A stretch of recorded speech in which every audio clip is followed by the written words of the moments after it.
Hello hello hello, आप सभी का स्वागत है हमारे एक और लेक्चर में। इस लेक्चर में पढ़ने वाला स्टैक्स के कॉन्सेप्ट को। स्टैक क्या है? स्टैक इज बेसिकली एक डेटा स्ट्रक्चर है। अब जो हमारा पाइथन है, पाइथन में मल्टीपल डेटा स्ट्रक्चर आते हैं। तुमने बहुत ज़्यादा हमारा नाम सुना होगा डीएसए का, जो कंपनीज में यूज होता है, data structure and algorithm. So Python में दो basic data structures I like stack और क्यू।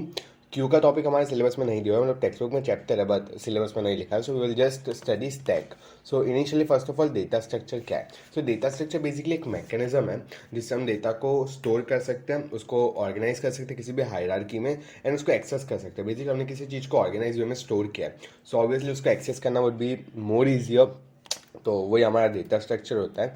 सो स्टैक, अब स्टैक की बात करते हैं। सो हम एग्जांपल के लिए बुक्स का स्टैक लेते हैं। सो मैंने यहाँ पे एक काम करता हूँ, मैं इसको बड़ा कर देता हूँ। Okay, let's make is larger and मैं इसको विजिबल वैसा कर देता हूँ। Blending mode normal. ओके, सो दिख रहा होगा। तो मैंने एक नॉर्मल बुक ली। सबसे नीचे मेरा हाथ जो, उसको ज़मीन समझो बिकॉज आपको दिख नहीं रहा होगा, तो मेरा हाथ ज़मीन है। पहले डायरी, उसके ऊपर सुमिता अरोड़ा की टेक्स्ट बुक, देन मेरी एक normal notebook, then I have writing pad, और फिर एक और नॉर्मल नोटबुक। सो ये बेसिकली मेरा एक स्टैक बन चुका है, एक pile of books which is a stack. हम सेम आप डिशेस के साथ भी कर सकते हैं। मेरे पास बुक्स थी तो मैंने उसका यूज़ कर लिया। अब नोटिस करना, मैं जब इसको नीचे से हटाने जाऊंगा, इट्स डेफिनेटली हार्ड। मैं जब डायरी हटाने जा रहा हूँ, बीच में से अगर मैं हटाने जाऊँगा तो भी सब कुछ चीज़ें गिरेगी। तो इसलिए हम सिर्फ टॉप पे से हटाएंगे इसको। सबसे पहले मेरी ये वाली बुक हटाई, देन मैंने राइटिंग पैड हटाया, देन मैंने नॉर्मल नोटबुक हटाई, फिर सुमिता अरोड़ा की नोटबुक हटाई, और फिर मैंने डायरी हटाई। सो अब तुम नोटिस करो that when I remove things, तो डायरी सबसे पहले नीचे थी, मतलब साइड पे ये जो स्टैक बना है, तो डायरी सबसे ऊपर बनी है, और जो भी मैंने चीज़ें निकाली वो मैंने टॉप पे से ही निकाली। So basically what it meant was that एक ही एंड होता है स्टैक के अंदर, एक एंड होता है। मैं इसको नॉर्मल कर देता हूँ कि थोड़ा सा छोटा, परफेक्ट। ब्लेंडिंग मोड मल्टीप्लाई में आ जाएंगे हम। Perfect, okay.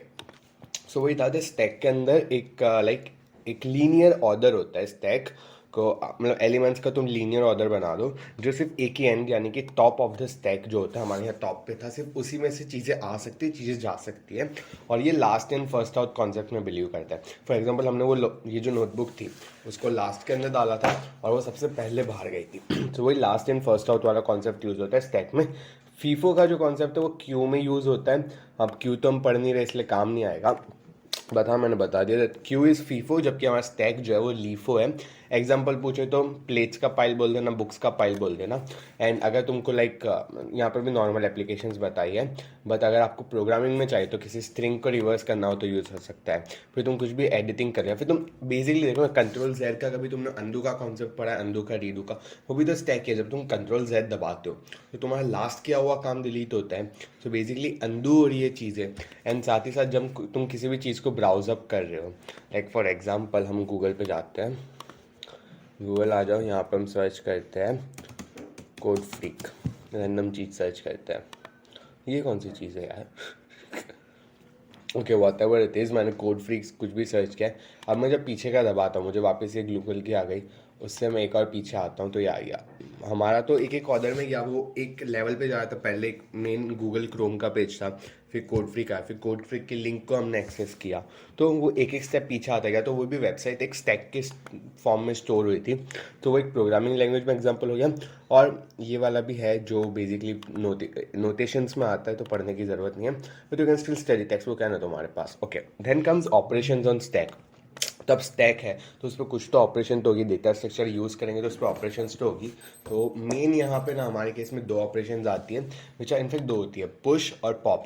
अब पुश का मतलब होता है धक्का देना, तो हम स्टैक में एक नए एलिमेंट को ऐड कर रहे हैं। और पॉप जो है which is basically top element को निकालना।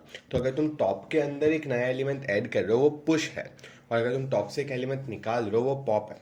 अब सपोज तुम्हारा स्टैक पूरा भर चुका है और उसमें तुम कुछ चीज़ें लाइक हमारा जो पाइल ऑफ डिशेस का हमने रखा था, वो मैक्सिमम हाइट उसकी 6 है, और उसमें तुम 7वीं प्लेट ऐड करोगे तो ऑब्वियसली प्रॉब्लम आएगा। तो अगर तुम्हारी स्टैक फुल है, उसमें तुम पुश करने जा रहे हो, तो तुम्हें एक एक्सेप्शन देगा जिसका नाम होगा ओवरफ्लो।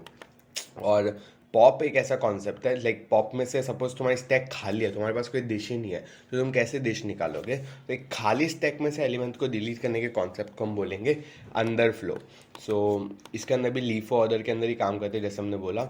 यहाँ पे लोग ने कहीं ना कहीं विजुअल रिप्रेजेंटेशन बनाया, बट ज़्यादा ज़रूरत नहीं है, बट यू कैन मीन ज़रूर है, बट तुम ऑब्वियसली समझ चुके होगे। सो या यू कैन सी इट, पढ़ सकते हो तुम। देन हमारा इम्प्लीमेंटेशन, सो इम्प्लीमेंटेशन में अलग अलग हम ये प्रोग्राम में लिखते हैं डायरेक्ट। सो यहाँ पे लोग ने बताया प्रोग्राम में हमको क्या करना है, हमें एलिमेंट्स को इंसर्ट डिलीट करना है, फिर हमको देखना है स्टैक खाली है या नहीं, नंबर ऑफ एलिमेंट्स देखना है। मैं इसको देख लेता हूँ ना, मैं भूल जाता हूँ चीज़ें। ओके, सो मुझे क्या क्या करना है, मुझे इंसर्ट और डिलीट करना है, इंसर्ट डिलीट। तुम भी साथ में कोड लिखते रहो मेरे, अगर लाइक ऑब्वियसली नहीं समझ आया तो मेरे साथ ही लिखना पहली बार, बट ट्राई करो हमेशा खुद से, बिकॉज वो खुद की गेन की नॉलेज ज़्यादा काम आती है। फिर चेक एम्प्टी, यानी एक फंक्शन हमको बनाना पड़ेगा जो एम्प्टीनेस चेक कर रहा है। फिर लेंथ देखनी है हमें, और टॉप मोस्ट एलिमेंट का टॉप हमें चेक करना है। हाँ, ये 4 चीज़ें करनी है। ओके, सो इसके लिए तो ऑब्वियसली हम सबसे पहले एक स्टैक क्रिएट करेंगे। मैं आइडियली पाया था, मैं इसको सेव करके रखा हूँ। तो स्टैक ये लोगों ने ग्लास का बनाया था, हम बुक का बनाते हैं। हम बुक स्टैक, बहुत ज़्यादा बड़ा नाम है बट ओके वर्क्स, हमें समझ आना चाहिए। बुक स्टैक एक लिस्ट मैंने बना ली। फिर मैक्सिमम लेंथ इसकी रखना है, क्या काम करता है, मैक्सिमम लेंथ रखते हैं, पर उसको हम डायरेक्टली ना पुश के अंदर ही लगाएंगे, यहाँ पे नहीं। हम मैक्सिमम लेंथ बुक्स की 5 रखते हैं, दैट 5 से ज़्यादा नहीं हो सकती। ओके, अब बिफोर मेकिंग में ना इनिशियली सारे फंक्शंस बना लूँगा। तो हैशटैग फंक्शंस, मैं कहीं ना कहीं आपको ये भी हेल्प कर रहा हूँ कि कोड कैसे क्लियरिटी के साथ लिखा जाए, तो मैं पहले फंक्शन साइड डिफाइन कर रहा हूँ। सो डेफ इज़ एम्प्टी, मैं सबसे पहले ना स्टैक का जो लेंथ है, नहीं लेंथ का समय इज़ एम्प्टी हम चेक करते हैं, इज़ एम्प्टी और ब्रैकेट में स्टैक। तो if length stack equals to 0 return true, else return false. तो बेसिकली इसमें मैंने क्या किया, दैट अगर मेरी लेंथ 0 है ना तो वो ट्रू दे देगा, मतलब मेरा स्टैक खाली है। वो अभी आगे हम यूज़ करेंगे, यहाँ पे बस मैं ट्रू ले रहा था उससे, और अगर नहीं हो तो फॉल्स। अब इसका आगे तुम यूसेज देखोगे समझ जाओगे। सो डेफ पुश, नहीं लेंथ देखते हैं ना हम, लेंथ स्टैक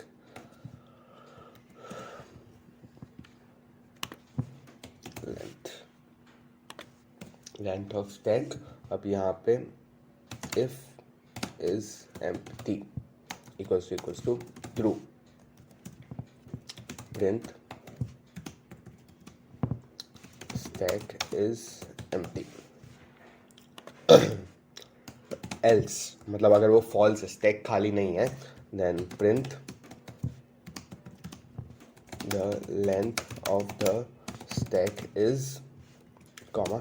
हम इनबिल्ट पाइथन के फंक्शन का ही हम यूज़ करेंगे, हमने तो बस लाइक प्रिंट कर सके इसलिए नया लेंथ नाम का फंक्शन बनाया, वरना इवेंचुअली तुमको लेंथ स्टैक का यूज़ करना है। सो हमने लेंथ का भी एक फंक्शन बना लिया। Okay perfect, then we make in def, हमने इज एम्प्टी बना लिया, लेंथ बना लिया, हमको टॉप देखना है। सो डेफ टॉप स्टैक, अब अरे कोलन, हाँ ओके, डेफ टॉप हमने स्टैक बनाया। अब यहाँ पे हम इनिशियली वापस एक इफ एम्प्टी तो चेक करेंगे। इफ थोड़ा सा तो कॉपी कर लेते हैं ना, हाँ, if is empty equals to true, stack is empty, else the top element of the stack is, और यहाँ पे हम लिखेंगे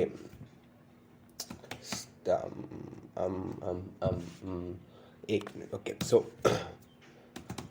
एलिमेंट चेक, मैं नया वेरिएबल बना रहा हूँ, एंड इसमें अब देखो मैं क्या लिखूँगा, लेंथ स्टैक। मैं पहले लिख देता हूँ, फिर आपको कॉन्सेप्ट समझाता हूँ मैं क्या करना चाह रहा हूँ।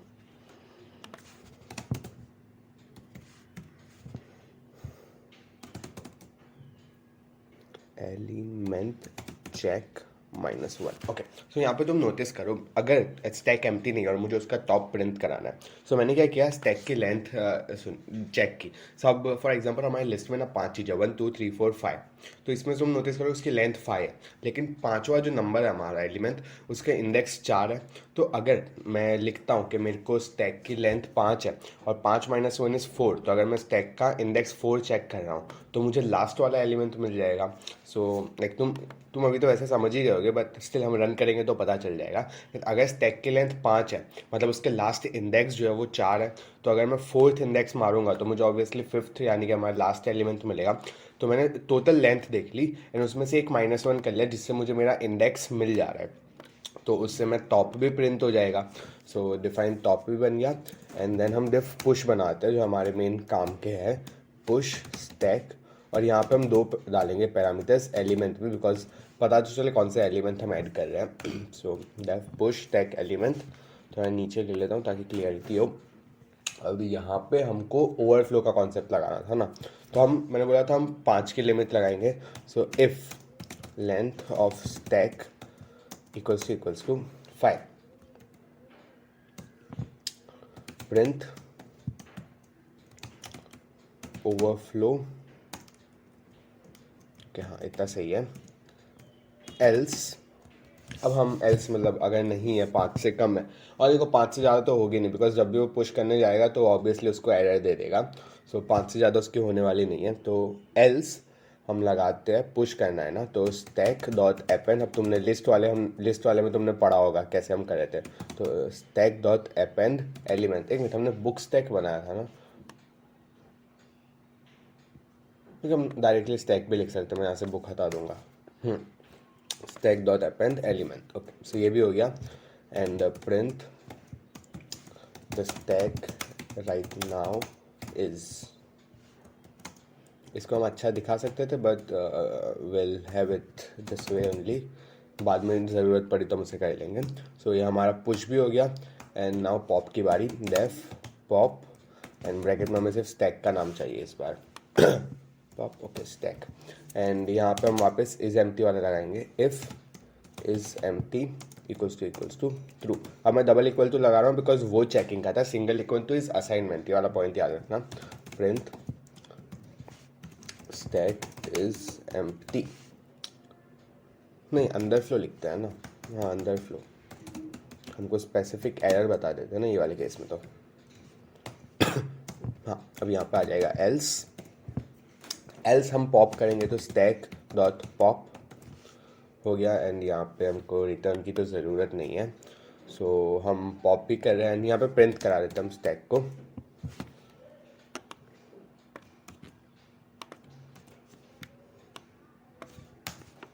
Okay, perfect. अब हमने फंक्शंस तो डिफाइन कर लिए एंड हम हमारा मेन वाला पार्ट स्टार्ट करते हैं। यहाँ पे पहले तो मैंने डिफाइन कर दिया था, तो मेरा स्टैक एक लिस्ट है। एंड देन अब हम वहाँ पे वो एक बेसिक हेल्प वाला जो हम बनाते हैं कि तुमको कौन सा करना है, इफ़ के अंदर हम कौन सा तुम बटन दबाओ तो फिर क्या पुश होगा, पॉप होगा, क्या होता है। तो एक मिनट, डिस्प्ले बनाना हमने बाकी है ना, हाँ एक डिस्प्ले वाला भी बना देते हैं हम फंक्शन, डेफ डिस्प्ले स्टैक। हाँ, सो यहाँ एक तो इज एम्प्टी वाला लिख देता है, if is empty equals to true, print stack is empty, perfect. And else, अब यहाँ पर हमको डिस्प्ले करना है ना, so how should we display, तो हमको डायरेक्ट प्रिंट करना है, प्रिंट डायरेक्ट स्टैक लिख तो हो गया काम। तो हमने डिस्प्ले भी किया, डिस्प्ले वाले पॉइंट को हम अच्छे से कर सकते थे, डिफाइनिंग टॉप क्या एंड ऑल, पर वो सारी चीज़ें हम आराम से बाद में करते हैं, फिलहाल तो स्टैक को प्रिंट करना काफ़ी है।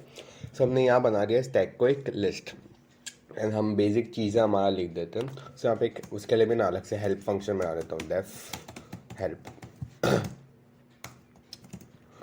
प्रिंट प्रेस 1 2, कौन कौन सी चीज़ें हमारे पास, 1 2 3 4 5 6, हमको 7 बनानी हो। प्रेस 1 2, चेक, नहीं इस एम्प्टी की तो ज़रूरत नहीं, 6 ही बनानी पड़ेगी। प्रेस, एंड मैं इसी लाइन को कॉपी कर लेता हूँ एंड 6 बार लिख लेता हूँ, कम मेहनत लगेगी। कोडिंग में ये ज़रूरी है जब आप टाइम सेव करने के लिए ऐसा लॉजिक लगाते रहो।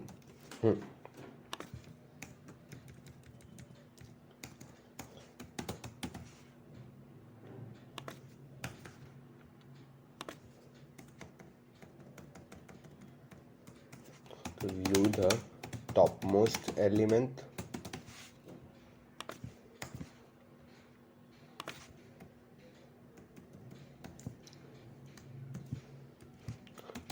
Display the whole stack, press 5 to top हो गया, length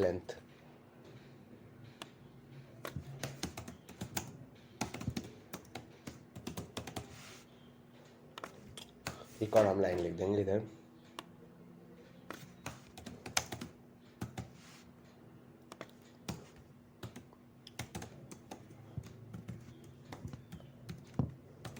press 0 to exit the program. Okay perfect, हमने एक ये भी बना दिया, press 0 to exit the program. अब stack equals to less than, and यहाँ पर हम एक हेल्प फंक्शन लगा देते हैं। अब लिखते हैं वाइल थ्रू, वो वाइल थ्रू, ताकि हमारा प्रोग्राम जो है वो रन होता रहे एंड हम एग्जिट कर सके उसको। इसलिए वो वाइल थ्रू वाला कॉन्सेप्ट बहुत काम का चीज़ है। अगर तुम वो रेकरिंग को लगाना चाहोगे ना, तो उसमें तुम वाइल को यूज़ करने लग जाओगे। इनिशियली शायद इतना समझ नहीं आएगा, but when you start coding you will slowly get the hang of why हम वाइल वाले कॉन्सेप्ट को यूज़ कर रहे हैं। सो अब यहाँ पर हम एक इफ एल इफ लूप चलाते हैं। पहले तो हमें एक चॉइस लेना पड़ेगी ना, so choice equals to int input, and यहाँ हम लिखेंगे what do you want to do. Okay ये हुआ, यहाँ पे एक ब्रैकेट बंद करना पड़ेगा, चॉइस भी हो गई। अब इफ चॉइस इक्वल्स टू 1, यहाँ पर तो हम एग्जिट को लास्ट में रखेंगे, ये वाला कोड अच्छे से लिखेंगे। सो सपोज इसकी चॉइस इक्वल्स टू 1 है, 1 में हमें पॉप करना होगा, तो एलिमेंट लेते हैं, बहुत बड़ा हमने वेरिएबल लिखा है बट ओके वर्क्स।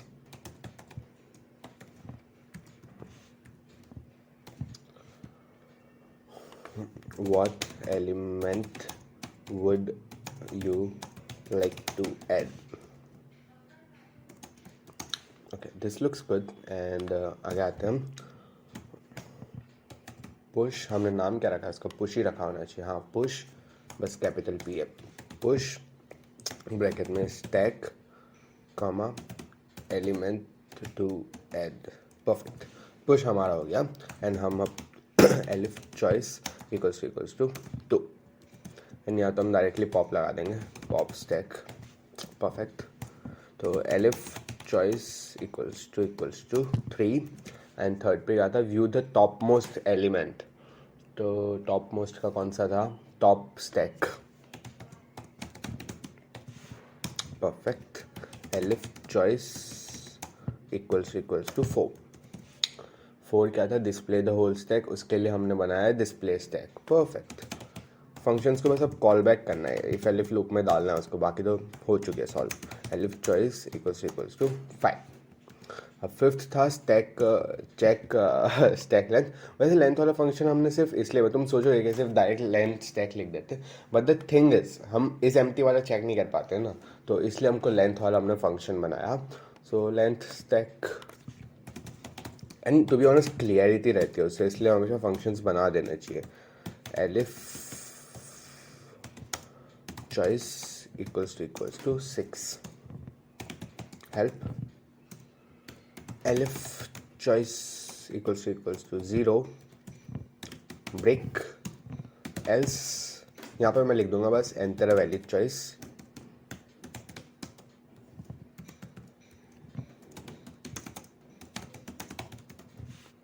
परफेक्ट। तो वो वापस उस पर रन आ जाएगा। एंड टू बी ऑनेस्ट मेरे को थोड़ी क्लियरिटी पसंद है, इसलिए मैं बस इतना लिखना चाहूँगा, बिकॉज प्रिंट का एक खाली लाइन डाल देता है ना, and I want that to exist, ताकि हमको पढ़ने में थोड़ी क्लियरिटी रहे।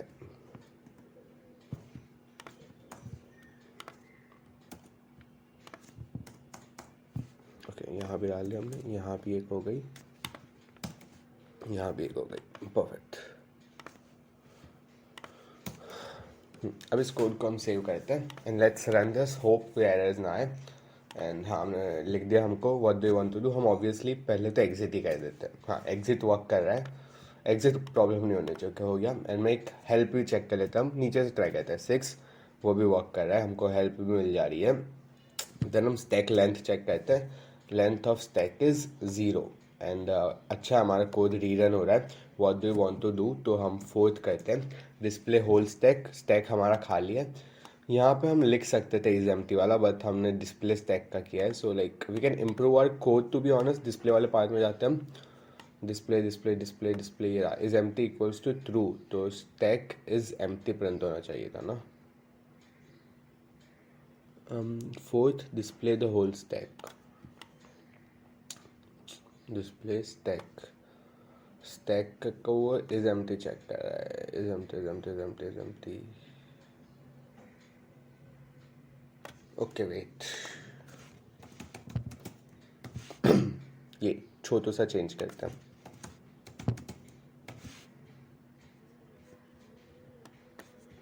ये वाले पॉइंट को मैं फैक्टर में लेना ही भूल चुका था. सो बट या अब हमने लगा दिया है एंड अब वो वाला एरर नहीं आएगा, क्योंकि हम फंक्शन में दूसरा जो कॉम्पोजिशन वाला कॉन्सेप्ट पढ़ा था ना हमने, एक फंक्शन में दूसरा फंक्शन, वही हमने करा है. सो या अब इसको रन करते हैं एंड अब डिस्प्ले करते हैं. सो स्टैक इज एम्प्टी आ गया. Perfect. Top most element stack is empty. अब पॉप करते हैं, अंदर फ्लो बता दिया एंड नाउ हम रन करते हैं. सो मतलब 1 किया हमने पुश करने के लिए. हम पहले 5 को पुश करते हैं. स्टैक राइट नाउ हमको हर बार बता रहा है एंड वापस मैं ऐड करता हूँ 6. परफेक्ट. मैं 5 तक ले जा रहा हूँ इसको. 5 हो गए. अब मुझे ये एरर देना चाहिए. ओवरफ्लो सही है. परफेक्ट. हमारा कोड अच्छे से वर्क कर रहा है. हम पॉप भी चेक कर लेते हैं. पॉप होता जा रहा है. परफेक्ट. एंड अंदर फ्लो भी दे रहा है. सो बेसिकली यहाँ पे हमने कोड बना लिया हमारा स्टैक का. ये कोड को आई गेस मैं डिस्क्रिप्शन में डाल देता हूँ, आप लोग ले लेना इसको डिस्क्रिप्शन में जाके. बाकी स्टैक के अंदर आगे तो भी उस कॉन्सेप्ट के अंदर हमें आता है नोटेशंस का. And okay notations. Now the thing is notations जो है वो हमें सिलेबस के अंदर नहीं दिया हुआ है, इसलिए इसको पढ़ाने की इतनी ज़रूरत तो नहीं लगती. But infix, prefix and postfix notations do exist. अगर मेरा मन करा तो मैं लेक्चर डाल दूंगा, बट सिलेबस में नहीं है तो ज़रूरत तो नहीं है. बट हाँ वही पॉइंट है, दिस एग्जिस्ट नोटेशन वाला टॉपिक एंड इसको तुम चाहो तो पढ़ सकते हो. सिलेबस में नहीं दिया हुआ है, स्किप करना हो आराम से स्किप कर दो. अगले लेक्चर के अंदर मोस्ट प्रोबेबली हम फाइल्स वाले को पढ़ेंगे, या फिर ये वाला मेरा मन कर दिया तो मैं डाल दूंगा. सो मिलता है आपको अगले लेक्चर में. तब तक के लिए बाय.